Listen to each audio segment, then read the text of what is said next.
القيامة وأن أعمال بني آدم وقولهم توزن. وقال مجاهد: القسطاس العدل بالرومية، ويقال القسط مصدر المقسط وهو العادل، وأما القاسط فهو الجائر.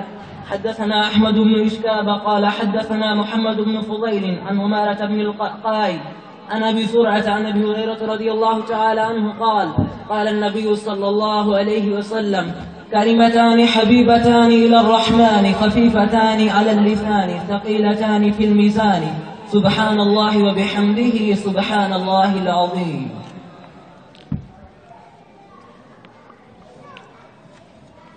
اللهم صل على محمد وعلى آل محمد كما صليت على إبراهيم وعلى آل إبراهيم إنك حميد مجيد. نحمده ونصلي على رسوله النبی الکریم. محترم حاضرین اور عزیز طلباء، آپ کے سامنے جس عظیم کتاب کی آخری حدیث اور آخری باب کی تلاوت کی گئی ہے، یہ عظیم کتاب ایک مکمل بیان ہے اللہ کی شریعت اور اللہ کے دین کا. رسول اکرم صلی اللہ علیہ وسلم نے ایک پیشین گوئی ارشاد فرمائی تھی، جو اسی عظیم کتاب میں وہ پیشین گوئی موجود ہے: لن یزال امر هذه الامہ مستقیما الی یوم القیامہ. اس امت کا معاملہ درست رہے گا قیامت تک. حافظ ابن حجر رحمہ اللہ اور دیگر شارحین حدیث نے استقامت کے معنی میں اظہار فرمایا ہے کہ قیامت تک آنے والے انسانوں کے لیے اللہ رب کائنات نے ایسا انتظام کر دیا ہے کہ ان کے نظام زندگی میں کبھی بھی پریشانی نہیں آئے گی، اس معنی میں کہ کسی دور کے انسان اپنے حالات اور اپنے مسائل کے حل میں انہیں ضرورت پیش آئے اللہ رب کائنات کے حکم کی کہ کیا کرنا چاہیے، تو اس میں وہ راہ راست ان کو مل جائے گا. اور پھر اس راہ راست کو سمجھانے والے بھی دنیا میں قائم رہیں گے. اس حوالے سے بھی ایک رسول اکرم صلی اللہ علیہ وسلم کی پیشگوئی موجود ہے: لا تزال طائفۃ من امتی ظاہرین علی الحق لا یضرهم من خذلهم الی یوم القیامہ.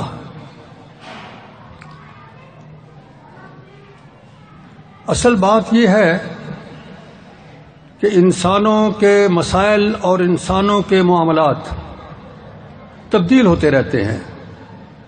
ہر دور کے اپنے تقاضے ہوتے ہیں، ہر علاقے کے اپنے تقاضے ہوتے ہیں، اور ہر معاشرت میں الگ ضرورتیں ہوتی ہیں. کیا کوئی ایسا نظام دنیا میں موجود ہے جو سب کے مسائل حل کر سکے؟ اس میں اشارہ رسول اکرم صلی اللہ علیہ وسلم نے ان احادیث مبارکہ میں یہی فرمایا ہے کہ واقعی ایسا نظام موجود ہے دنیا میں. وہ نظام وہی ہے جس کے حوالے سے رسول اکرم صلی اللہ علیہ وسلم نے فرمایا تھا: ترکت فیکم امرین لن تضلوا ما تمسکتم بہما کتاب اللہ و سنتی. اور اس کی بنیادی وجہ یہ ہے کہ اللہ رب کائنات نے معجزانہ طور پہ آپ کو ایک صلاحیت اور استعداد بخشی تھی کہ آپ ایک جملے میں بہت سے معانی سمو دیتے تھے.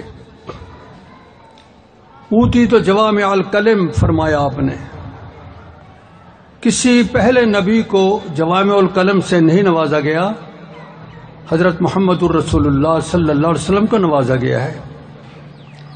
اس کی بنیادی وجہ بھی یہی تھی کہ ایسے جوامع الکلم قرآن مقدس میں آ جائیں اور رسول اکرم صلی اللہ علیہ وسلم کے فرامین مقدسہ میں کہ انسانوں کے ہر علاقے، ہر دور، ہر معاشرت اور ہر طبقے کے مسائل کا اس میں حل ہوتا رہے۔ یہ جامعیت بغیر اعجاز کے نہیں حاصل ہو سکتی، اور یہی معجزہ ہے رسول اکرم صلی اللہ علیہ وسلم کا۔ اور اس کی بنیادی وجہ یہ تھی کہ اب کسی رسول نے نہیں آنا تھا۔ آپ اگر اس عظیم کتاب کی بعض روایات پہ توجہ دیں تو یہ حقیقت ہمارے سامنے آ جاتی ہے کہ واقعی یہ مدعا سچ ہے کہ اللہ کے رسول صلی اللہ علیہ وسلم کے فرامین مقدسہ اور قرآن مقدس میں یہ صلاحیت موجود ہے کہ ہر زمانے، ہر طبقے، ہر علاقے کے مسائل کتنا ہی ان میں تغیر پذیری ہوتی رہے، حل ہوگا، اور اس انداز میں حل ہوگا کہ انسانوں میں مشکلات پیش نہیں آئیں گی، اس انداز کا حل ہوگا۔ امام بخاری رحمہ اللہ نے بھی ایک موقع پہ یہی دعویٰ فرمایا تھا۔ ان کے ایک شاگرد نے پوچھا کہ کیا اللہ کے رسول کی باتوں میں انسانوں کے جملہ مسائل کا حل آ جاتا ہے؟ تو حضرت الامام نے فرمایا بالکل آ جاتا ہے۔ اس نے عرض کیا اگر آپ کے سامنے کوئی مسائل لائے جائیں نئے، آپ ان کو کتاب و سنت کی روشنی میں حل کر سکیں گے؟ فرمایا بالکل انشاءاللہ میں حل کر سکوں گا۔ یہ دعویٰ یوں ہی نہیں تھا، حقیقت پہ مبنی تھا۔ معزز حاضرین، ان تمہیدی جملوں کے بعد یہ نظام حیات جو کتاب و سنت کی صورت میں ہے، یہ اللہ رب کائنات نے محفوظ کر دیا ہے قیامت تک کے لیے، اور اس کی حفاظت کے فطری ذرائع استعمال کیے گئے ہیں۔ قرآن مقدس رسول اکرم صلی اللہ علیہ وسلم نے خود تحریر فرمایا، تحریر کرایا، صحابہ کرام نے مدون کیا، ایک عظیم کتاب کی صورت میں دنیا کے سامنے پیش کر دیا، اور آج ہمارے پاس موجود ہے بغیر کسی ایک نقطے کی تبدیلی کے۔ رسول اکرم صلی اللہ علیہ وسلم کی زندگی کی اقوال اور افعال اور آپ کی تقریرات، یہ سب محفوظ ہیں، ایک ایک لمحہ آپ کی زندگی کا محفوظ ہے۔ صحابہ کرام نے محفوظ کیا،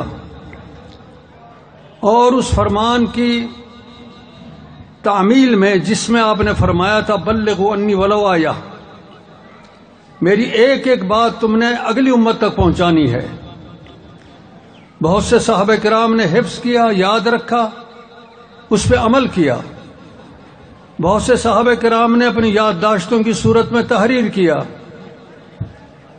اور وہ صحف کے انداز میں اپنے شاگردوں کو لکھوایا۔ یہ دونوں طریقے استعمال ہوئے۔ پھر آپ صلی اللہ علیہ وسلم کی ہر بات اسلامی معاشرے میں قانوناً نافذ ہو گئی۔ یہ تیسرا طریق تھا اللہ کے رسول کی باتوں کی حفظ کا۔ صحابہ کرام نے حفظ کیا، اس پہ عمل کیا، ایک بہت سونے یادداشتوں کی صورت میں تحریر فرمایا، اور پھر اسلامی ریاست نے اسے قانون نافذ کیا۔ یہ تینوں طرق تھے حدیث مبارک کے تحفظ کے۔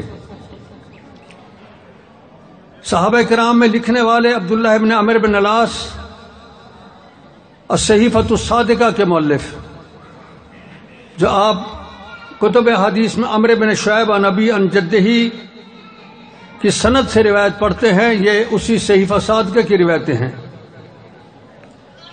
سیدنا ابو ہریرہ رضی اللہ تعالیٰ عنہ کے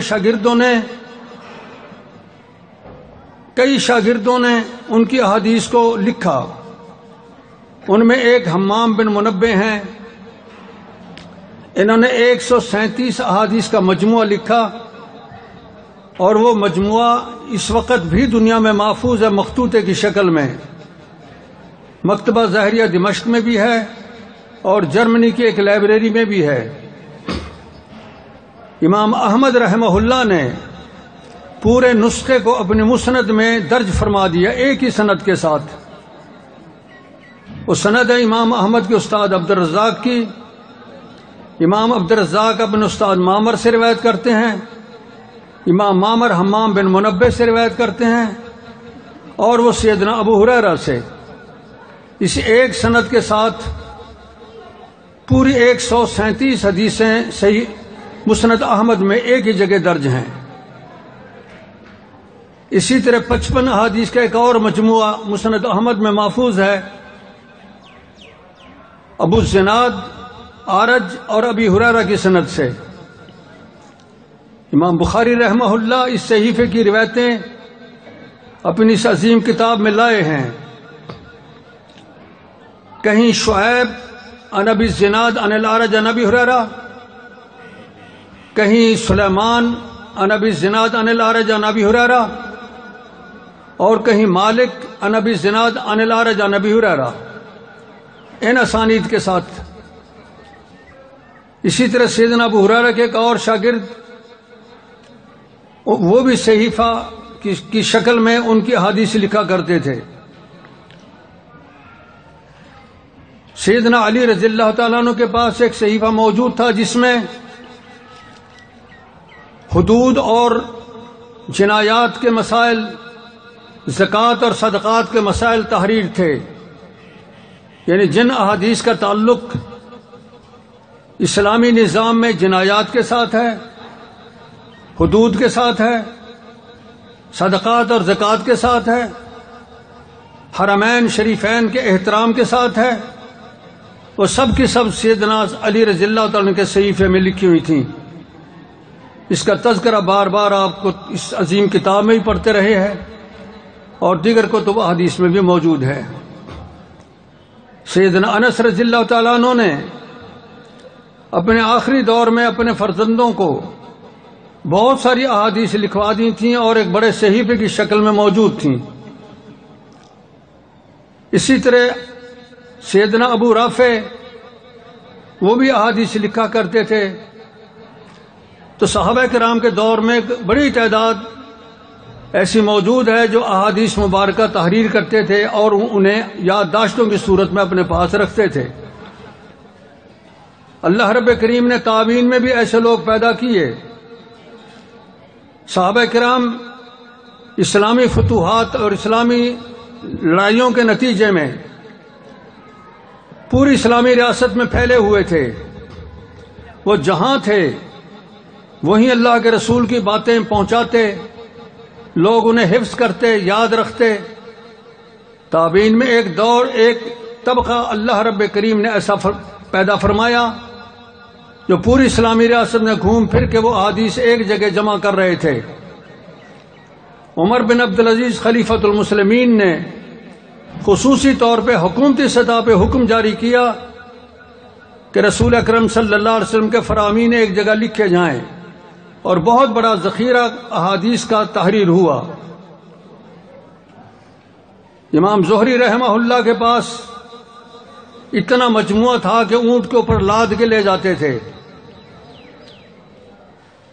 اس کے بعد تبع تابعین کے دور میں بھی ہمیں بہت سے لوگ ایسے ملتے ہیں جن کے پاس بڑے بڑے ذخائر تھے کتب احادیث کے، اور اسانید کا تنوع تھا ان کے پاس۔ ایک ایک متن کی سینکڑوں سندیں بلکہ ہزاروں سندیں موجود تھیں۔ امام بخاری رحمہ اللہ، بات میں امام بخاری تک لا رہا ہوں تمہیداً، ان کے دور میں المسانید کی صورت میں، المعاجم کی شکل میں، الاجزاء کی صورت میں، اور کتب احادیث کی دیگر اصناف کی صورت میں بہت سے مجموعے احادیث کے موجود تھے۔ امام احمد بن حنبل کا مجموعہ حدیث، امام مسدد بن مسرحد کی مسند، امام سفیان ثوری، امام زہری، سفیان بن عیینہ، امام مالک، امام اوزائی، امام عبد الرزاق، ابن ابی شیبہ، ان کے بڑے بڑے مجموعے، معمر، یہ کتب احادیث کے محررہ شکل میں، تحریر شکل میں موجود تھے، لیکن ان سے استفادہ ذرا مشکل تھا۔ امام بخاری رحمہ اللہ نے جس وقت اس میدان میں آنا شروع کیا، صورتحال یہی تھی جو میں عرض کر رہا ہوں۔ پوری اسلامی ریاست میں جو بہت بڑے علاقے میں پھیلی ہوئی تھی، محدثین کرام موجود تھے۔ امام بخاری رحمہ اللہ نے سفر شروع کیے، وہ مصر گئے، بغداد گئے، دمشق گئے، مدینہ منورہ، مکہ مکرمہ، کوفہ، بصرہ، رے، خراسان کے علاقے، بخارا، ان تمام علاقوں میں بڑے بڑے محدثین اور ان کے ذخائر، المسانید، المعاجم اور دیگر اصناف کتب حدیث کی صورت میں محفوظ تھے، ان سے براہ راست استفادہ کیا۔ امام اسحاق بن راہویہ ان کے استاذ ہیں، ان کی بھی اپنی ایک بہت بڑی کتاب ہے حدیث کی۔ یہ جن محدثین کی کتابوں کے تذکرے میں کر رہا ہوں، اکثر کی کتابیں چھپ چکی ہیں، اس وقت دنیا میں موجود ہیں۔ آپ اس بات کی صداقت کا ان کتابوں کو دیکھ کے بھی لگا سکتے ہیں کہ امام بخاری رحمہ اللہ نے کس انداز میں ان کتابوں کو سامنے رکھ کے اپنی اس عظیم کتاب کو مرتب فرمایا۔ جب یہ علمی میدان میں آئے اور اپنے تعلیم کا سلسلہ تقریباً ختم کر لیا، تو امام اسحاق بن راہویہ استاد کے مشورے سے ایک کتاب حدیث پر مدون کرنا شروع کی۔ یہ 16 سال میں اس کی تدوین مکمل ہوئی، اور ہر حدیث لکھنے سے پہلے وضو فرماتے، استخارہ کرتے، اور پھر حدیث مبارک سند کے ساتھ لکھتے۔ صورتحال معاشرے کی اس وقت کچھ اس انداز میں ہو گئی تھی کہ بہت سے فرقے گمراہ میدان میں آ چکے تھے۔ ان میں معتزلہ، خوارج، روافض، مشبہہ، جہمیہ، جنہیں معطلہ بھی کہا جاتا ہے، قدریہ، یہ بہت سے طبقات میدان میں تھے، اور اپنے مزعومہ باطل خیالات، باطل عقائد پھیلا رہے تھے معاشرے میں، اور احادیث روایات گھڑ کے خود روایات بناتے اور منسوب کرتے رسول اکرم صلی اللہ علیہ وسلم کی طرف، یا اپنے ہی جیسے لوگوں کی روایتیں بیان کر کے وہ اپنے مذمومہ باطل خیالات کی تائید میں پیش کرتے۔ ایک تو رجحان یہ ہو رہا تھا اس وقت، دوسری طرف انسانی مسائل کے حل میں بجائے اس کے کہ اللہ کے رسول صلی اللہ علیہ وسلم کے فرامین مقدسہ کو بنیاد بنایا جائے، ایک طبقہ نادانستگی میں اس انداز کا پیدا ہو گیا۔ ان کے پاس ذخائر احادیث تو اتنے زیادہ نہیں تھے، لیکن ان کے پاس اپنے اساتذہ کا احترام موجود تھا۔ بڑے بڑے اساتذہ ان کے اقوال اور ان کے مختلف مسائل میں فرمودات وہ ان کے سامنے تھے۔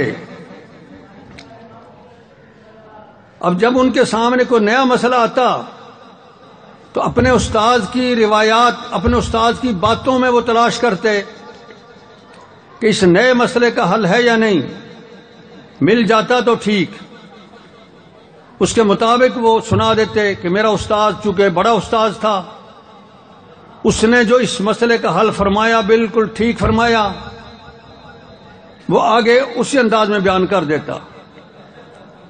اور اگر استاد کے بیان کردہ مسائل میں نئے مسئلے کا حل نہ پاتا تو پھر استاد کی باتوں کے منشا کو سمجھ کے خود ان کی باتوں کا اقتضا، ان کی باتوں کا ایما، ان کی باتوں کی دلالت خود سمجھتا اور پھر کوشش کرتا کہ میں اس مسئلے کا حل کروں۔ یہ عام رجحان ہو چلا تھا اس دور کے بعض قاضیوں میں، بعض مفتیوں میں، جسے وہ تخریج فی المذہب کا نام دیتے۔ ایک ادنا سی مثال میں آپ کے سامنے پیش کروں۔ مولانا شبلی نعمانی رحمہ اللہ سیرت النعمان میں انہوں نے لکھا ہے کہ امام ابو حنیفہ رحمہ اللہ کے دل میں ایک دفعہ خیال آیا کہ 10 سال ہو گئے میں استاد حماد بن ابی سلیمان کے پاس پڑھ رہا ہوں، ان کے بہت سے مسائل مجھے حفظ ہو گئے ہیں جو انہوں نے بیان فرمائے ہیں، تو میں اپنا کوئی حلقہ تلمذ الگ کیوں نہ قائم کر لوں۔ لیکن مجھے شرم آتی تھی کہ استاد کے ہوتے کوفے میں استاد بھی موجود ہے، میں ان کی موجودگی میں اپنا حلقہ الگ قائم کروں، مجھے اچھا نہیں لگا۔ ایک موقع پہ استاد حماد وہ تشریف لے جا رہے تھے بصرے کی طرف، انہوں نے مجھے فرمایا کہ نعمان تم میری جگہ میری مسند پہ بیٹھو، تم اس قابل ہو گئے ہو کہ لوگوں کے مسائل حل کر سکتے ہو۔ چنانچہ ان کی عدم موجودگی میں ان کی مسند پہ بیٹھا، 2 مہینے استاد بصرے میں رہے۔ اس اثناء میں 60 مسائل میرے پاس آئے۔ میں نے وہ 60 مسائل استاد کی آراء کی روشنی میں اور اپنے اجتہاد کی روشنی میں نے حل کیے، اور میں ہر مسئلہ لکھتا گیا۔ جب استاد واپس آئے تو میں نے وہ 60 کے 60 مسائل استاد حماد کے سامنے پیش کیے کہ جناب میں نے ان مسائل کا یہ حل کیا ہے۔ انہوں نے فرمایا کہ تیرے 40 مسئلے تو ٹھیک ہے، جواب درست ہے، لیکن 20 مسائل میں تم نے خطا کی ہے، غلطی کی ہے۔ اس انداز میں سلسلہ تھا استاد حماد کے مسائل پر۔ اس ساری بات کی ذمہ داری میری نہیں ہے، یہ علامہ شبلی نعمانی کی ہے، انہوں نے سیرت النعمان میں یہ واقعہ لکھا ہے۔ تو ان کے بعد امام ابو یوسف اور امام محمد کا دور آتا ہے۔ امام یوسف قاضی القضات بنائے گئے اور انہوں نے پوری اس وقت کی اسلامی ریاست میں اپنے شاگردوں اور در شاگردوں کو مفتی اور قضاء کے عہدوں پہ نافذ فرمایا، اور ان کا طریقہ بالعموم یہی تھا کہ ان اصحاب ثلاثہ کے اقوال کو سامنے رکھتے اور اس کی روشنی میں وہ مسئلے نئے پیش آمدہ مسئلے کا حل فرماتے۔ کہیں درستی ہوتی، کہیں خطا ہو جاتی۔ یہ سلسلہ چل رہا تھا کہ امام بخاری رحمہ اللہ میدان میں آئے۔ انہوں نے دیکھا اگر یہ سلسلہ آگے چلتا ہے کہ اساتذہ کے اقوال کو ہی بنیاد بنا کے مسائل کا حل پیش کیا جائے گا تو اس میں خطا کے امکانات بڑھتے چلے جائیں گے۔ استاد نے جو بات فرمائی تھی اگر وہ منصوص ہے تو بالکل درست ہے جواب، اگر منصوص نہیں ان کا اجتہاد ہے تو اجتہاد میں ثواب اور خطا دونوں پہلو موجود ہوتے ہیں۔ اگر ثواب ہے درست ہے جواب، اجتہاد درست ہے استاد کا، تو شاگرد اس کے اجتہاد میں جو اجتہاد کر رہا ہے آگے اس میں خطا اور ثواب کے دونوں احتمال موجود ہیں۔ استاد کے اجتہاد میں درستیاں مانتے ہیں، شاگرد نے جو استاد کے قول پر اجتہاد کیا، تخریج فی المذہب کی، اس میں خطا اور ثواب کے دونوں پہلو موجود ہیں، تو یہاں خطا کا امکان بڑھ گیا۔ پھر اگر وہ بھی درست ہے، پھر اگلے نے جو اس پہ تفریح کی ہے اس میں خطا اور ثواب کے پہلو موجود ہیں، تو اس طرح یہ سلسلہ خراب ہو جائے گا، کیونکہ مجتہدین کو عصمت اللہ کی طرف سے نصیب نہیں ہے۔ یہ اگر مقام ہے تو صرف امام الانبیاء محمد الرسول اللہ صلی اللہ علیہ وسلم کا ہے کہ وہ جو فرماتے ہیں اللہ کی طرف سے حق ہوتا ہے، لا یخرج من ھذا الفم الا الحق وما ينطق عن الهوى ان هو الا وحی یوحى۔ یہ تحفظ، یہ عصمت کہ ان کے منہ سے نکلی ہر بات درست ہے، یہ صرف امام الانبیاء محمد الرسول اللہ صلی اللہ علیہ وسلم کو حاصل ہے۔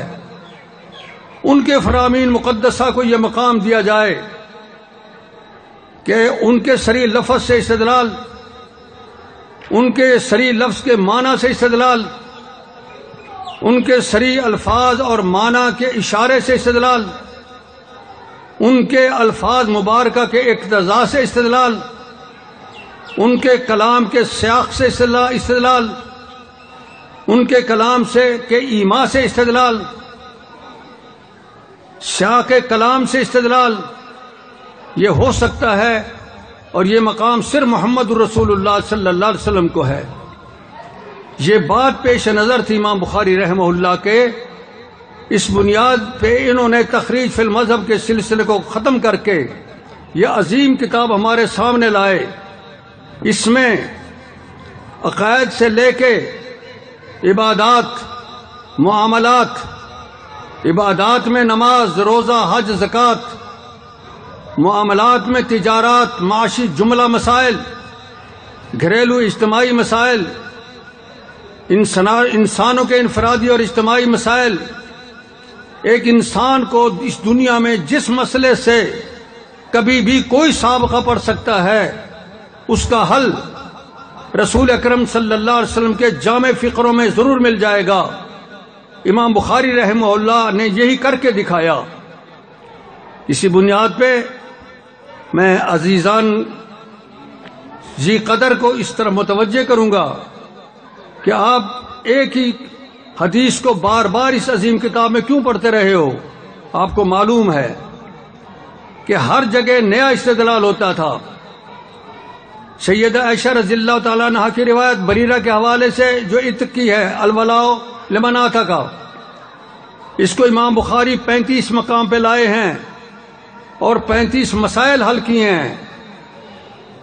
سیدنا جابر رضی اللہ تعالیٰ عنہ کی روایت جس میں اونٹ کو فروخت کرنے کا مسئلہ تھا، وہ تقریباً 35 جگہ لائے ہیں اور ہر جگہ نیا مسئلہ نکالنے کی کوشش کیا اور نئی سند دی ہے۔ اور اسی طرح سیدنا عبداللہ ابن عباس کی روایت جو ایک رات اپنی خالہ محترمہ کے گھر انہوں نے رات گزاری تھی، رات کے احوال نبی دیکھنے کے لیے کہ آپ کی رات کس طرح گزرتی ہے، ساری رات جاگتے رہے یہی دیکھنے کے لیے۔ تو اس ایک روایت کو امام بخاری 19 جگہ لائے ہیں، 19 مسائل حل کیے ہیں۔ نماز کے مسائل، قرآن مقدس کی تلاوت کے مسائل، پاکی پلیدی کے مسائل، یہ بہت سی باتیں اسی ایک حدیث سے انہوں نے امام بخاری نے اخذ فرمائی ہیں اور واضح اشارہ کر دیا ہے کہ آپ صلی اللہ علیہ وسلم کی احادیث سے آپ نے اسی طرح استنباط کرنا ہے۔ اس لیے میں تلامذہ گرامی قدر سے یہ کہا کرتا ہوں کہ آپ جب دیکھو کہ یہ حدیث دوبارہ آ گئی ہے، متن دوبارہ آ گیا ہے، تو غور کرو پہلے کہاں آیا تھا یہ متن، کس مسئلے میں آیا تھا اور یہاں کس مسئلے میں آیا۔ آپ کے ذہن میں وسعت پیدا ہوگی، استدلال اور استنباط کرنے کا ملکہ اور صلاحیت آپ کو پیدا ہوگا۔ امام بخاری یہی کرنا چاہ رہے ہیں اپنی اس عظیم کتاب کے طالبین حدیث کے سامنے یہ انداز رکھ کے۔ اب آپ ذرا غور فرمائیں، جوامع الکلم جو دیے گئے ہیں رسول اکرم صلی اللہ علیہ وسلم کو، کیوں نہ دنیا کے تمام مسائل حل کریں، سیدنا امام احمد بن حنبل کا ایک ارشاد میں آپ کے سامنے پیش کرتا ہوں. یدور الاسلام حول ثلاثت احادیث، اسلام 3 حدیثوں کے ارد گرد گھومتا ہے. الاعمال بالنیہ ایک حدیث، اس میں تمام عبادات، اس میں تمام ایمانیات عقائد کی بات موجود ہے. الاعمال بالنیہ. دوسری حدیث الحلال بین والحرام بین وبینہما مشتبہات فمن اتقى الشبہات فقد استبرأ لدینہ. حلال واضح، حرام واضح، اور کچھ باتیں مشتبہ، جو مشتبہ باتوں سے بچ گئے انہوں نے اپنے دین کو محفوظ کر لیا. ایک یہ، اس میں معاشیات کے جملہ مسائل کا حل آ گیا ہے، تجارات کے مسائل کا حل اس کے اندر موجود ہے، ربا اور سود کے مسائل کا اس کے اندر حل موجود ہے. احل اللہ البیع وحرم الربا، الحلال بین والحرام بین. تیسری حدیث من احدث فی امرنا ھذا ما لیس منہ فہو رد. اس میں ہر وہ چیز جو اسلام میں نہیں اس کو باہر پھینک دیا گیا. یدور الاسلام علی ثلاثت احادیث، بالکل سچ فرمایا امام احمد بن حنبل نے. بڑے زیرک تھے وہ لوگ، ان کی نظر بڑی عمیق اور گہری تھی، ان کی نظر میں بڑی وسعت تھی. وہ ایک ہی حدیث میں بھانپ رہے تھے کہ اس میں ہزاروں مسائل آ گئے ہیں. ذرا اور مطالعہ فرمائیں. امام بخاری انما الاعمال بالنیہ سے تقریباً 9 مسائل حل کیے ہیں اسی عظیم کتاب میں. طلاق کے مسائل میں لائے ہیں، اکراہ کے مسائل میں لائے ہیں، حیل کے مسائل میں لائے ہیں، عبادات کے مسائل میں لائے ہیں، دعوات کے مسائل میں لائے ہیں اس حدیث کو، الایمان والنذور کے مسائل میں لائے ہیں اس حدیث کو. انما الاعمال بالنیہ کیوں لائے ہیں؟ لفظ ایک ہی ہے لیکن استدلال مختلف ہے، مختلف انداز سے استدلالات کیے گئے ہیں. اوتی تو جوامع الکلم، مجھے یہ اعزاز بخشا گیا ہے کہ مجھے جوامع الکلم سے نوازا گیا. میرے عزیزان جی قدر، اگر آپ اس ایک لفظ پہ غور کر لیں، المسلمون علی شروطہم، المسلمون علی شروطہم، کتنے مسائل اس میں حل ہو جاتے ہیں. آپ مفتی بن کے جائیں گے انشاءاللہ، آپ قاضی بنیں گے. اس جملے کو یاد کر لیں کہ اگر 2 فریقوں نے، وہ 2 فریق تجارت کرنے والے ہیں، وہ 2 فریق زراعت کے پیشہ والے ہیں، وہ 2 فریق مزدوری والے ہیں، وہ 2 فریق میاں بیوی ہیں، وہ 2 فریق باپ بیٹا ہیں، وہ 2 فریق کوئی بھی ہیں، ان میں جو آپس میں طے کر لیں وہ اس کی پابندی کریں. المسلمون علی شروطہم، فیصلہ آپ نے اس کے مطابق کرنا ہے. الا شرطا حرم حلالا او حرم حلالا. ہاں اگر دونوں فریق ایک ایسی شرط مانتے ہیں کہ حرام حلال بن رہا ہے، حلال حرام بن رہا ہے، وہ مسترد. باقی ساری شروط، اس میں عقود آ گئے، اس میں معاملات آ گئے، اس میں خرید و فروخت آ گئے، زندگی کا ہر دائرہ اس میں آ جاتا ہے. کتنا بڑا جامع جملہ فرما دیا سید کائنات امام صلی اللہ علیہ وسلم نے. المسلمون علی شروطہم. ذرا غور کریں، لا ضرر ولا ضرار فی الاسلام، کتنا بڑا جملہ ہے یہ. ہر وہ بات، ہر وہ کام جس میں اس کا اپنا کسی اور کا نقصان ہوتا ہے وہ نہیں، اسلام اس سے مسترد کرتا ہے. آپ کسی معاملے میں جھگڑے سنتے ہیں، ایک فریق ضد کر رہا ہے دوسرے کو نقصان پہنچانے کے لیے، لا ضرر ولا ضرار فی الاسلام. اس بنیاد پہ یہ پھر واعظانہ بات بن جائے گی، میں دور نکل جاؤں گا. میں آپ کو آپ کے اس کتاب کے قریب رکھنا چاہتا ہوں. بہرحال لا ضرر ولا ضرار فی الاسلام کے عموم پہ توجہ فرمائیں. یہ تو ہے جوامع الکلم کے حوالے سے چند معروضات جس حد تک ہے، اور استدلال اللہ کے رسول کی باتوں سے، آپ صلی اللہ علیہ وسلم کی صریح عبارت سے استدلال اس عظیم کتاب میں عام موجود ہے. آپ کے اشارہ لفظ سے استدلال، عبارت النص سے استدلال، جسے دلالت النص بھی کہتے ہیں، اقتضاء النص سے استدلال، اور سیاق کلام سے استدلال. ایک مثال اس کی بھی دیتا چلوں. ایک باب باندھا امام بخاری رحمہ اللہ نے کہ ایک عورت سے نکاح نہیں ہوا، نکاح سے پہلے ایک آدمی کہہ دیتا ہے کہ اگر میں نے اس عورت سے نکاح کیا اسے طلاق. امام بخاری فرماتے ہیں یہ لفظ لغو ہے، غلط ہے. جب اس کی بیوی نہیں ہے اس وقت وہ، تو یہ لفظ لغو جائے گا. احناف فرماتے ہیں کہ نہیں، یہ معلق بن گیا لفظ. ان ملکتوں کے یا ان نکاحتوں کے فانتے تعلق. اگر میں نے تیرے ساتھ نکاح کیا یا میں تیرا مالک بن گیا تو تجھے نکاح، تو تجھے طلاق، یا فلانی عورت کو طلاق. یہ حکم ختم اس کا فی الحال نہیں آئے گا. اور یہ لفظ گویا بولا بھی نہیں گیا، معلق ہو گیا ہے. یعنی یہ لفظ حکم بھی اس کا منع ہو گیا، سبب بھی منع ہو گیا. ایک قانون بناتے ہیں اپنا، یعنی یہ لفظ سبب نہیں بن رہا، نہ سبب ہے نہ حکم ہے. اب ہم دیکھیں گے نہیں کہ اس کی بیوی ہے یا نہیں. جب وہ بیوی بن جائے گی تو اس کا لفظ آ جائے گا کہ میں نے نکاح کیا تجھے طلاق، طلاق آ جائے گی. امام بخاری کہتے ہیں غلط ہے. اس لیے کہ قرآن مقدس فرماتا ہے یا ایھا الذین آمنوا اذا نکحتم المؤمنات ثم طلقتموہن. قرآن نے طلاق کو ثم کے ساتھ نکاح کے بعد قرار دیا ہے. اس سیاق کلام سے معلوم ہوتا ہے کہ طلاق نکاح کے بعد ہوتی ہے. پہلے لفظ بولا بھی ہے تو لغو ہے، چاہے معلق بولا ہے. اس قانون کی کوئی حیثیت نہیں، خود ساختہ گھریلو قانون ہے کہ شرط نے حکم کو بھی معلق کر دیا اور لفظ کے سبب کو بھی معلق کر دیا، روک لیا. ابھی نہ لفظ بولا ہے گویا اس نے، نہ اس نے اس کا حکم آیا ہے. یہ بات غلط ہے. صحیح بات یہ ہے کہ قرآن میں ثم طلقتموہن نکاح تم کے بعد ہے. بالکل یہی بات سمجھیے سیدنا عبداللہ ابن عباس نے. امام بخاری سیدنا عبداللہ ابن عباس کا قول آگے دے گئے ہیں، اسی باب میں یہ بات موجود ہے. قیاس ایک چیز کو دوسری چیز کے ساتھ مشابہت دے کے حکم لگانا، امام بخاری عام اس کو استعمال فرماتے ہیں. اس کی بھی ایک مثال سن لیں. رسول اکرم صلی اللہ علیہ وسلم کی خدمت اقدس میں ایک عورت آئی، عرض کی کہ میری اماں نے نظر مانی تھی کہ میں حج کروں گی، لیکن وہ حج کرنے سے پہلے فوت ہو گئیں. میں ان کی طرف سے وہ نظر پوری کروں؟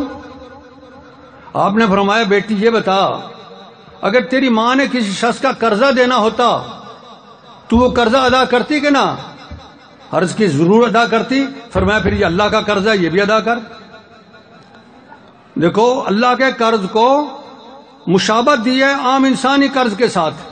جب عام انسانی قرض دیے جاتے ہیں تو اللہ کا جو قرض تیری ماں کی ذمہ ہے وہ بھی ادا کر.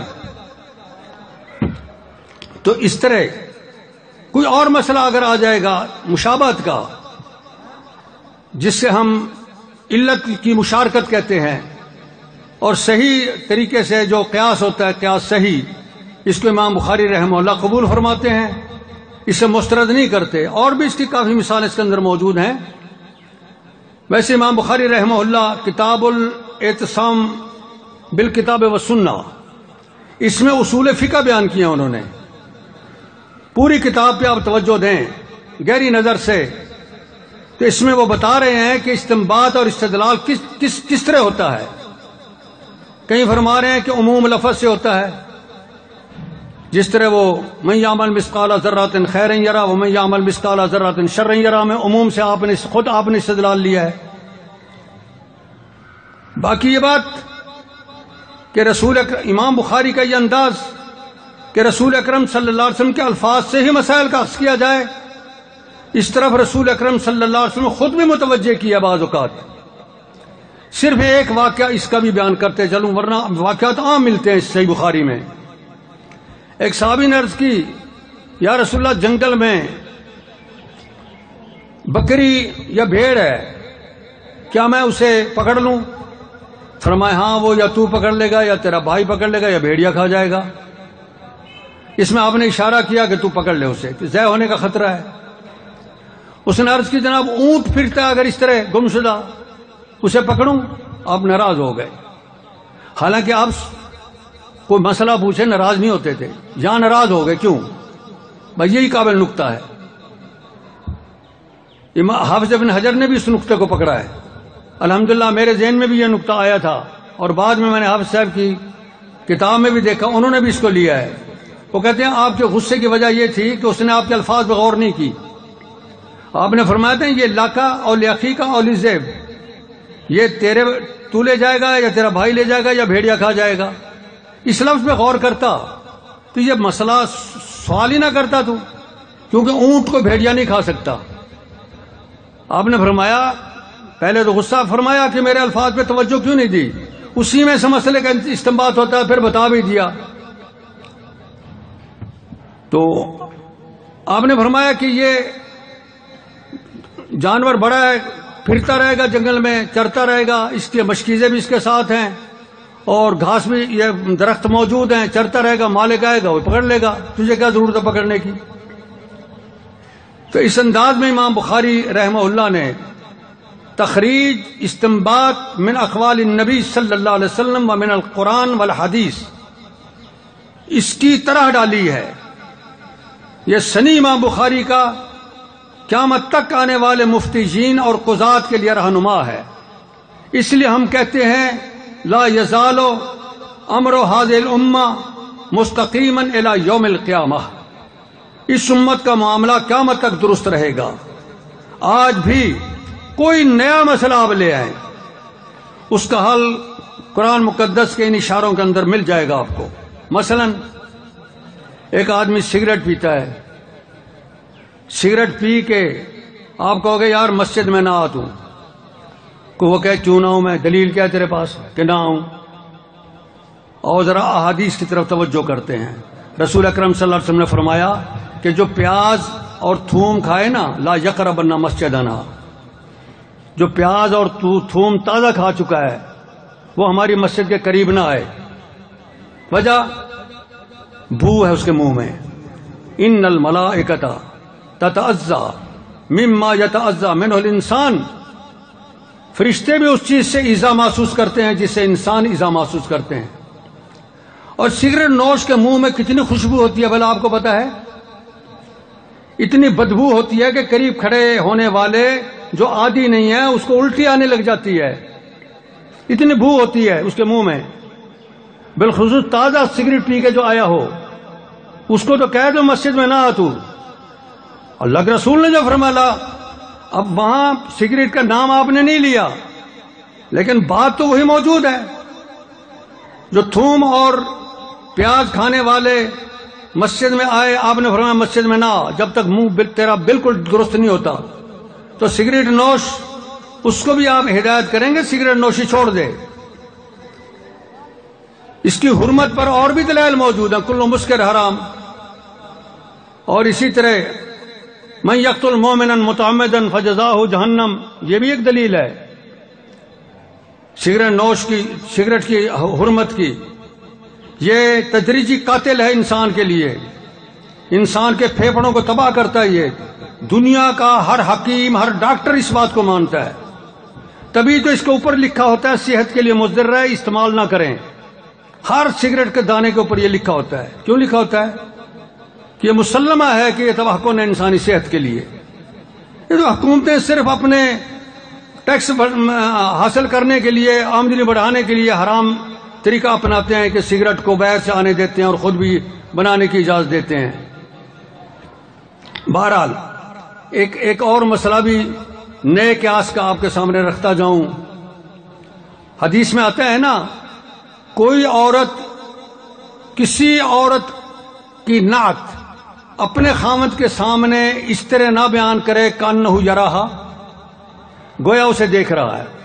یعنی الفاظ سے اس کا حلیہ، اس کی شکل و صورت اس انداز میں بتائے کہ وہ فلانی ایسی ہے، ایسی ایسی ہے، گویا خاوند اسے دیکھ رہا ہے، نہ کرے. اس سے میں استعمال کیا کرتا ہوں کہ عورت کی تصویر مت دیکھو، کیونکہ عورت کی تصویر بھی بین ہی اس کی عکاسی ہوتی ہے. جب ایک عورت دوسری عورت کی نعت نہیں بیان کر سکتی، اس کی صفت نہیں بیان کر سکتی کانہ یراہا، اور تصویر تو کانہ یراہا بدرجہ اتم موجود ہے. وہ کہاں حلال ہوگا اس کو دیکھنا گہری نظر سے، اس کی حرمت۔ اسی انداز میں عرض یہ ہے کہ کتاب و سنت کے جامع الفاظ مبارکہ اس انداز کے دنیا میں موجود ہیں کہ آپ کا ہر مسئلہ اس عظیم تعلیمات سے حل ہوگا، آپ کی ہر مشکل اس سے حل ہوگی۔ ان باتوں کو ختم ہو گیا ہے، ان باتوں کو میں زور لگاؤں گا تو میرا گلا بیٹھ جائے گا۔ ان باتوں کو امام بخاری رحمہ اللہ چھانٹ کے لائے ہیں، تہذیب کر کے لائے ہیں، تاکہ مبتدئین کی بدعات ان کا استدلال نہ کیا جا سکے، کذابین کی روایتیں، مختلطین کی روایتیں، متہمین کی روایتیں، جھوٹ بولنے والوں کی روایتیں چھوڑ دی ہیں۔ جی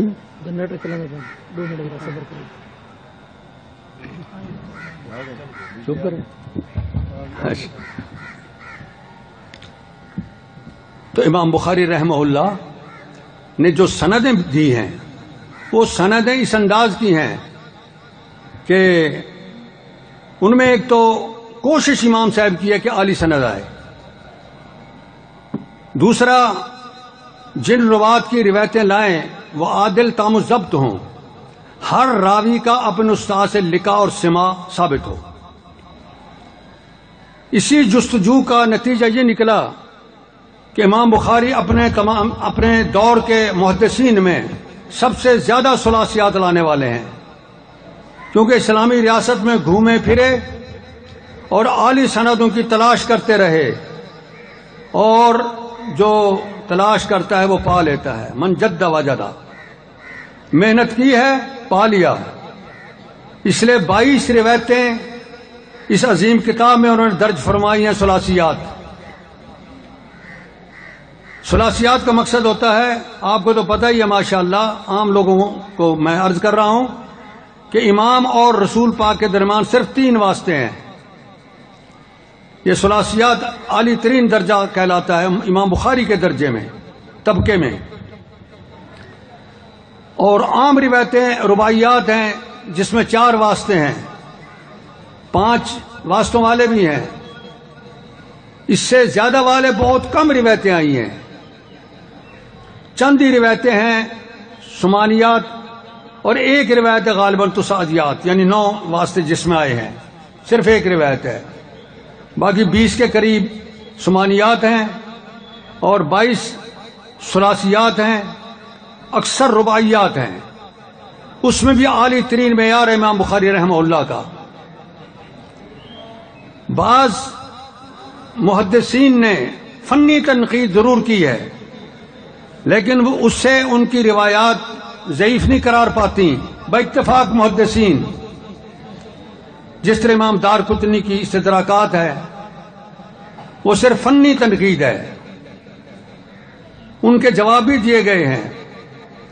امام ترمذی رحمہ اللہ امام بخاری کے شاگرد ہیں، اور جامع ترمذی میں ان کے اقوال رجال کے حوالے سے بکثرت نقل کرتے ہیں قال محمد ان کے لفظ سے۔ اس قال محمد ان سے امام بخاری رحمہ اللہ مراد ہوتے ہیں۔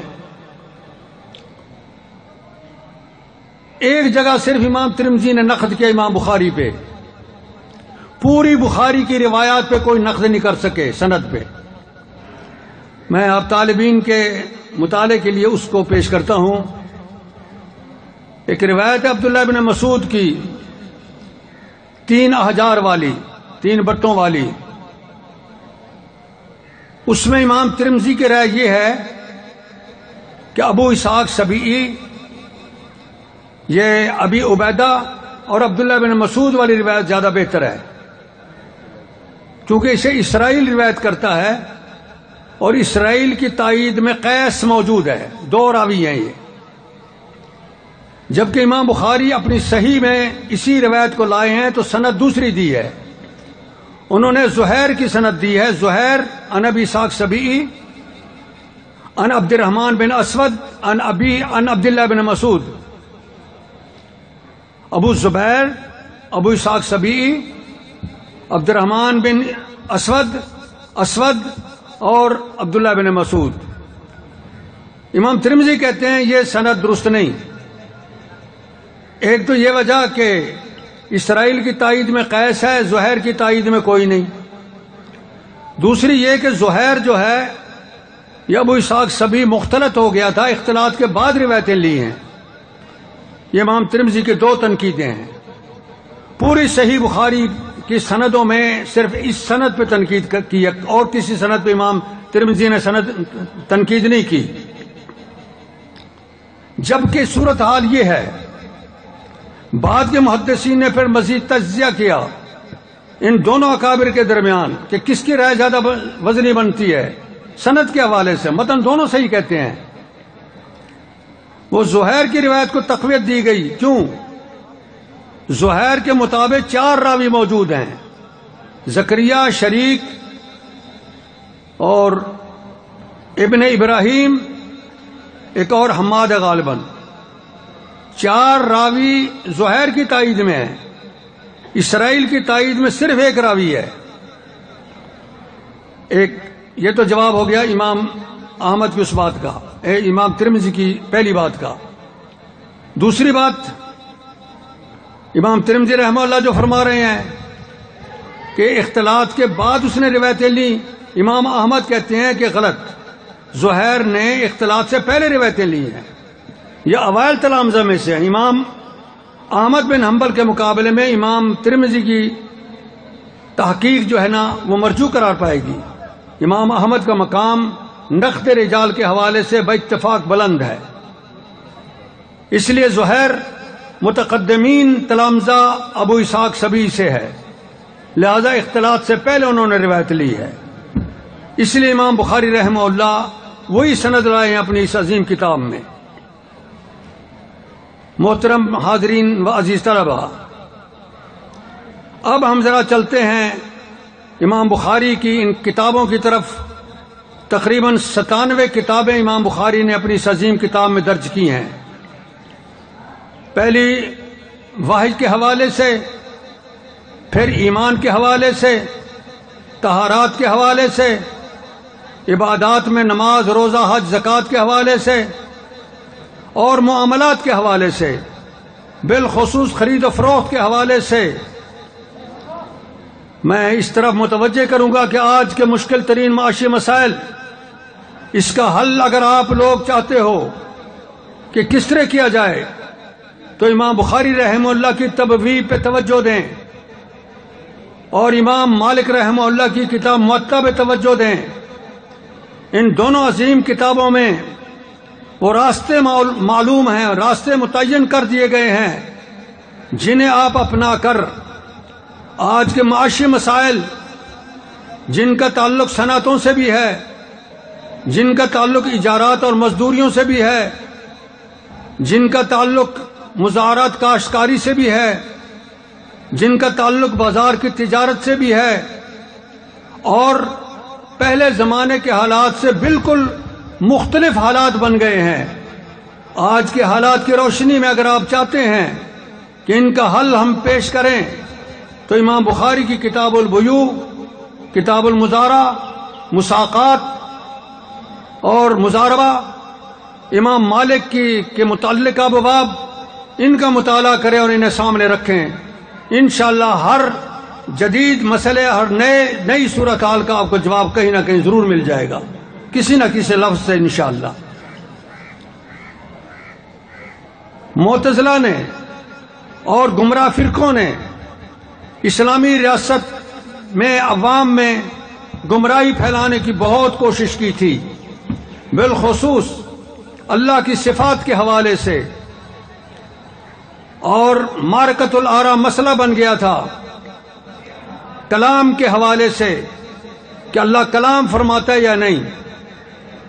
معتزلہ نے انکار کیا کہ اللہ نے کلام کو پیدا کیا ہے، قرآن کو پیدا کیا ہے، پیدا کر کے جبریل کو دیا ہے۔ قرآن اللہ کا کلام اس معنی میں کہ اللہ کی صفت ہو یا نہیں۔ معتزلہ نے اس مسئلے پہ بڑا زور دیا اور بزور بزور و بطاقت حکومت اس کو منوانے کی کوشش کی. امام احمد بن حنبل کے دور میں مأمون نے اس پر امام احمد کو کڑی سزائیں دیں. وہ مر گیا تو اس کے بعد معتصم بالکل احمق بادشاہ تھا، اس نے بڑے ظلم و ستم کیے امام احمد کے ساتھ. روزانہ کوڑے مرواتے تھے اسی مسئلے پہ. حالانکہ یہ مسئلہ ایک فنی اور علمی تھا، بادشاہوں کو اس میں دلچسپی لینے کی ضرورت نہیں تھی، لیکن اپنی حماقت کی وجہ سے اس نے دلچسپی لی. اور معتزلہ جو اس کے حواری تھے اور اس کے حاشیہ نشین تھے، ان کے کہنے پہ حضرت الامام کو بہت سزائیں دیں. معتصم کا دور مشکل ترین گزرا. وہ مر گیا تو واسق کے دور میں کچھ تبدیلی آئی. اس نے بھی کلی طور پہ آزاد نہیں کیا. امام احمد کو ان کے گھر میں پابند کر دیا کہ آپ باہر نہیں نکل سکتے. یہ 3 بادشاہتوں میں صرف اسی ایک مسئلے پہ محدثین کو کڑی اور سنگین سزاؤں سے گزرنا پڑا. مسئلہ کیا تھا کہ قرآن وہ کہتے تھے مخلوق ہے. محدثین اور حضرت الامام ان کے امام الائمہ وہ فرماتے تھے نہیں، قرآن اللہ کا کلام ہے اور اللہ کا کلام اس کی صفت ہے. اللہ کی صفت مخلوق نہیں، لہذا قرآن غیر مخلوق ہے، قدیم ہے کہ اللہ کی صفت قدیم ہے. مسئلہ یہی تھا. بہرحال امام بخاری کے دور میں یہ مسئلہ ختم ہو چکا تھا. البتہ اس کی دم اور شاخیں موجود تھیں. محدثین بڑے حساس بن گئے تھے. بعض محدثین کہتے تھے کہ یہ بھی نہ کہو کہ ہم جو قرآن پڑھتے ہیں ہمارا پڑھنا مخلوق ہے. یہ بھی نہ کہو اس میں لوگ فائدہ اٹھائیں کہیں گے قرآن مخلوق کہہ رہا ہے جی فلانا. لفظ کہو ہی نہ. یہ مسئلہ بڑا حساس بن گیا تھا. امام بخاری اور زہلی کا تنازع اسی بات میں تھا. امام بخاری نے اس عظیم کتاب میں ایک تو یہ ثابت کیا کہ امام احمد کا موقف بالکل درست تھا کہ نام کسی کا نہیں لیتے. نہ معتصم کا نام لیا، نہ واسق کا نام لیا، نہ مامون کا نام لیا، نہ داؤد معتزلی کا نام لیا، کسی کا نام نہیں لیا. لیکن نفس مسئلہ واضح کر گئے کہ اللہ کا کلام قدیم ہے، صفت اللہ کی. اور بھی اللہ کی صفات کے حوالے سے انہوں نے واضح کیا کہ اللہ کی صفات جتنی بھی ہیں وہ مخلوق کے مشابہ نہیں. صفات حقیقی معنی میں ہیں، ان کی کیفیت ہمیں معلوم نہیں. اللہ کے لیے نفس، اللہ کے لیے ید، اللہ کے لیے وجہ، اللہ کے لیے قدم، اللہ کے لیے ساق، اللہ کے لیے حجز، اللہ کے لیے ذہق، اللہ کے لیے نزول السماء دنیا، اللہ کے لیے استواء علی العرش، اللہ کے لیے کلام. یہ تمام صفات کتاب و سنت میں موجود ہیں. ہم مانتے ہیں، بلا تشبیہ مانتے ہیں اور بلا تکییف مانتے ہیں. مخلوق کے ساتھ مشابہ نہ کرو ان صفات کو. اللہ کا ید ہے لیکن مخلوق کے ایدی کی طرح نہیں، اس کی شان کے مطابق. اس کا وجہ ہے لیکن اس کی ذات کے مطابق. اس کا نفس ہے. یہ امام بخاری رحمہ اللہ نے اس آخری کتاب رد الجہمیہ میں اس کو بڑی وضاحت سے بیان کیا مختلف ابواب میں. آخری مسئلہ جو تھا کہ ہماری تلاوت کیا یہ مخلوق ہے یا نہیں. امام بخاری چونکہ واقعیت پسند تھے، وہ کسی مداہنت کے قائل نہیں تھے. ان کا فرمانا تھا میری تلاوت میرا فعل ہے اور میرا عمل اور میرا فعل تو مخلوق ہے. جو اس میں پڑھا گیا ہے اللہ کا کلام وہ قدیم ہے، لیکن جو میرا فعل ہے، میری تلاوت جو ہے، یہ تو میرا اپنا فعل ہے، یہ حادث ہے، یہ مخلوق ہے. اس پر امام زہلی ناراض ہو گئے اور امام بخاری کا بیکاٹ شروع کر دیا. بخارا میں بہت تنگ کیا گیا، تمام شاگرد بھگا لیا انہوں نے. صرف ایک امام مسلم ڈٹ کے مقابلے میں امام بخاری کا ساتھ دیا اور زہلی صاحب کے سارے روایات مرویہ ساری واپس کر آئے امام بخاری کی محبت میں. بہرحال امام مسلم نے پورا ساتھ دیا. امام بخاری کو پھر بادشاہ وقت نے مجبور کیا کیا میرے بیٹے کو میرے گھر میں آ کے پڑھائیں. انہوں نے فرمایا نہیں، اللہ کا دین چل کے نہیں جاتا، اللہ کے دین کے پاس آنا چاہیے، میں کسی کے گھر نہیں جاؤں گا. بادشاہ ناراض ہو گیا اس وقت کا، حاکم ریاست کا جو تھا بخارا کا، وہ تو اس کی ناراضگی بھی آ گئی، وہ بھی تنگ کرنے لگ گیا۔ امام بخاری بالآخر ہجرت کر کے اپنے گھر خرطنگ میں آ گئے اور وہیں وفات پائی۔ یہ مختصر تذکرہ ہے اس آخری کتاب کے حوالے سے۔ اس میں آخری باب جو ہے اس میں 2 مسئلوں کی طرف اشارہ ہے۔ ایک مسئلہ ہے بڑا اہم ترین، یہاں بھی معتزلہ نے ٹھوکر کھائی کہ انسان کا عمل کیا اس کا وزن ہوتا ہے یا نہیں۔ اب ہم ان الفاظ مبارکہ کی طرف آتے ہیں جو میرے اس عزیز نے پڑھے ہیں، ان کی طرف اب ہمارے ہیں، بس تھوڑا ہی وقت لیں گے، آپ پریشان نہ ہوں، اٹھنے کی کوشش نہ کریں، چند ہی منٹ میں میں بات ختم کرتا ہوں۔ وزن اعمال، معتزلہ کی رائے یہ تھی کہ عمل کا وزن نہیں ہوگا۔ اللہ جو یہ کہتا ہے کہ ہم تولیں گے اعمال کو، اس کا مقصد ہے انصاف کریں گے۔ تعویل کرتے ہیں معتزلی۔ امام بخاری رحمہ اللہ اور تمام محدثین کا مسئلہ کہ نہیں، وزن ہوگا، پلڑے ہوں گے قیامت کے دن، ایک پلڑے میں نیکیاں ہوں گی، ایک میں برائیاں ہوں گی۔ یہ نیکی اور برائی کو آپ کی دنیا کی ترازو نہیں تول سکتی، لیکن قیامت کی ترازو تول لے گی۔ وہ تو نماز کے معیار کو بھی تول لے گی کہ 10واں حصے کی نماز ہے، 9ویں حصے کی نماز ہے، 8ویں حصے کی نماز ہے، 5ویں کی نماز ہے، آدھی نماز ہے، کتنی ہے، وہ میزان تو سب کچھ الگ کر دے گی۔ وہ قیامت کی میزان ہے، دنیا کی میزان کے ساتھ مشابہ نہ کرو۔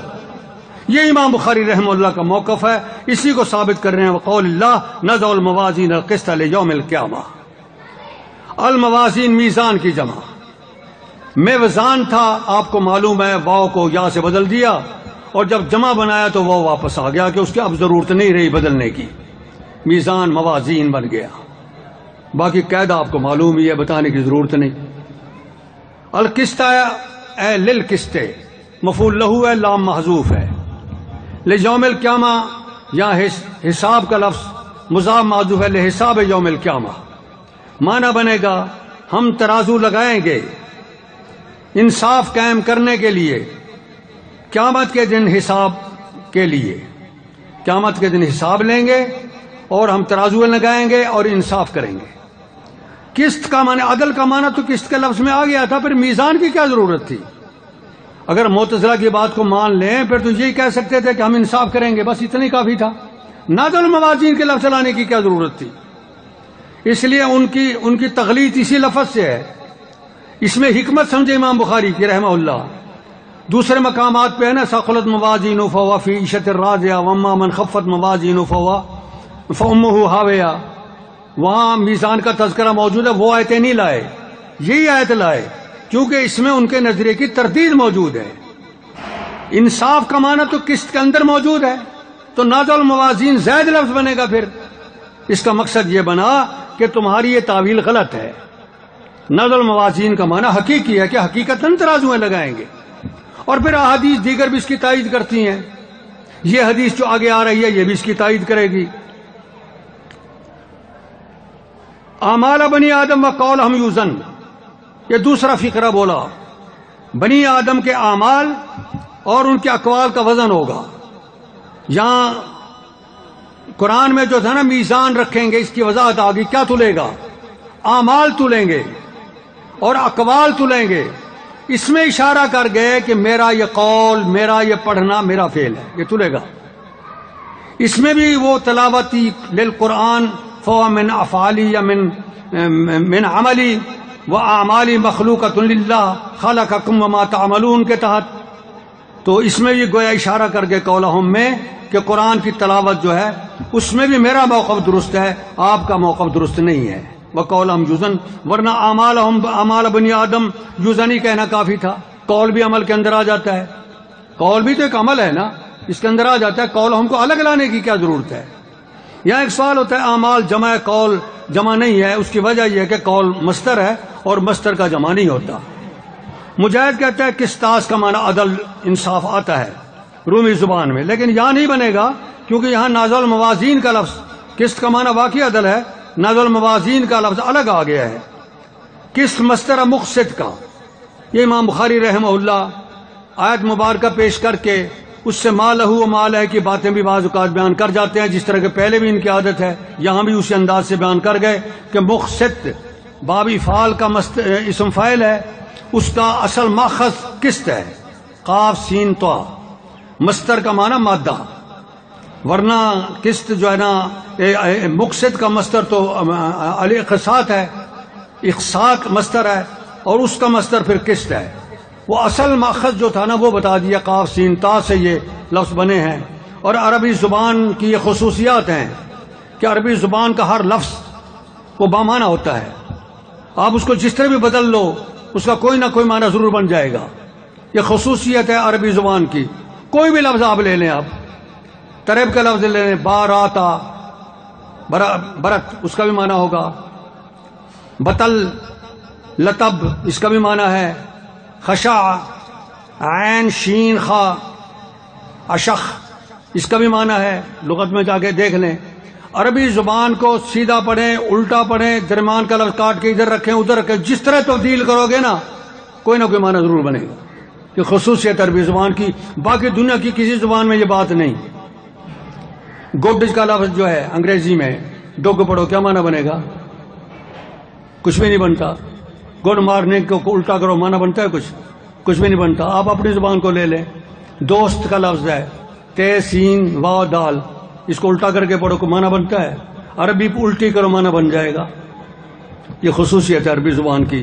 بہرحال قسط مقصد کا مصدر ہے، قاصد جب یہ مجرد میں استعمال ہوتا ہے تو جائر کا معنی بنتا ہے، اور جب یہ مزید فی میں آتا ہے تو انصاف کا معنی بن جاتا ہے، کیونکہ باب افعال میں سلب ماخذ کا معنی ہوتا ہے۔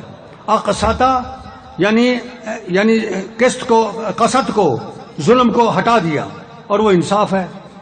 حدثنا احمد بن اشتاب، امام بخاری یہ روایت 3 اساتذہ سے لائے ہیں، زہیر سے، قتیبہ سے اور احمد بن اشتاب سے۔ زہیر کی روایت پہلے موجود ہے الایمان والنذور میں، غالباً نہ قتیبہ کی، اس میں زہیر کی ہے، اس میں دعوات میں فضل التسبیح میں یہ تسبیح کی فضیلت آگی، سبحان اللہ و بحمدہ سبحان اللہ العظیم کی۔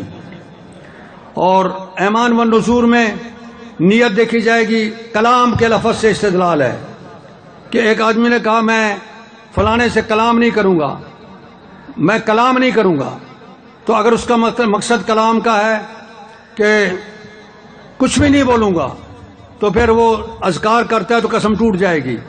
اگر کلام کا معنی ہے لوگوں کی کلام، لوگوں کے ساتھ بات نہیں کروں گا تو پھر قسم نہیں ٹوٹے گی۔ اس انداز میں یہ روایت وہاں لائے ہیں، اور یہاں لائے ہیں میزان کے حوالے سے۔ تیسرا لفظ جو تھا ثقیلتان فی المیزان، اس سے حوالہ ہے۔ اب 3 لفظ یہاں آگے ہیں، اور تینوں الفاظ سے وہ تینوں جگہ الگ الگ استدلال امام بخاری رحمہ اللہ کا۔ قال حدثنا محمد بن فضیل، یہ تینوں استاد امام محمد بن فضیل سے روایت کرتے ہیں، یہ متفرد ہیں، عمارہ بن قعقاع سے، وہ ابو ذرع حرم سے، وہ سیدنا ابو ہریرہ سے۔ قال قال النبی صلی اللہ علیہ وسلم کلمتان حبیبتان للرحمن خفیفتان علی اللسان ثقیلتان فی المیزان سبحان اللہ و بحمدہ سبحان اللہ العظیم۔ یہ مبتدا مؤخر ہے، سبحان اللہ و بحمدہ سبحان اللہ العظیم، اور کلمتان حبیبتان خفیفتان ثقیلتان یہ سارا یہ خبر مقدم ہے، برائے تشویق مقدم کیا گیا اس کو۔ اس میں محسنات بدیہ کے بہت سے اسلوب موجود ہیں، وقت تھوڑا ہے، بتانا مشکل ہے اس وقت۔ آپ اس کے لیے شرح حدیث التسبیح ابن ناصر کی چھپ چکی ہے، اس کا مطالعہ کریں۔ 30 سے زیادہ محسنات بدیعہ یعنی فصاحت و بلاغت کے اعلیٰ ترین معیارات کے بعد جو کلام میں تحسین کلام کے لیے وجوہ عرب لوگ رکھتے ہیں انہیں محسنات بدیعہ کہا جاتا ہے، اور 30 سے زیادہ اس ایک حدیث کے اندر موجود ہیں۔ فصاحت و بلاغت کے اعلیٰ ترین معیارات سے ہٹ کے مزید محسنات بدیعہ اس حدیث کے اندر موجود ہیں۔ رسول پاک صلی اللہ علیہ وسلم کے فرمان کے اندر 2 جملے، کلمہ کا معنی 2 جملے، کلمہ کا لفظ جملے ہوتا ہے، جس طرح ہم کلمہ طیب کہتے ہیں وہ بھی ایک جملہ ہے، کلمہ شہادت کہتے ہیں وہ بھی ایک جملہ ہے، تیسرا کلمہ سبحان اللہ والحمدللہ لا الہ الا اللہ وہ بھی جملے ہیں، اسی طرح چوتھا کلمہ لا الہ الا اللہ وحدہ لا شریک لہ یہ بھی ایک جملہ ہے، سید الاستغفار 5واں کلمہ کہلاتا ہے یہ بھی ایک جملہ ہے، تو اسی طرح 6واں کلمہ جو کہلاتا ہے وہ بھی ایک جملہ ہے، تو کلمہ جملے کے معنی میں ہے۔ حبیبتان دونوں محبوب ہیں رحمان کو، زبان پہ آسان، جتنا مرضی ہے ذکر کرتے رہیں، آسان ہوگی زبان پہ، اور میزان قیامت کے دن بھاری ہوں گے۔ اس سے معلوم ہوتا ہے قیامت کے دن ہمارے اقوال تلیں گے، ہمارا یہ فعل ہے یہ تلے گا۔ سبحان اللہ و بحمدہ، سبحان اللہ العظیم، اس کی ترکیب اسبح اللہ سبحانا وانا متلبس بحمدہ، ترکیب خود کر لیں، سبحان اللہ العظیم اسبح اللہ العظیم سبحانا۔ اللہ رب کریم ہمیں سیدھے راستے پہ چلنے کی توفیق عطا کرے۔ وآخر دعوایا ان الحمد للہ رب العالمین۔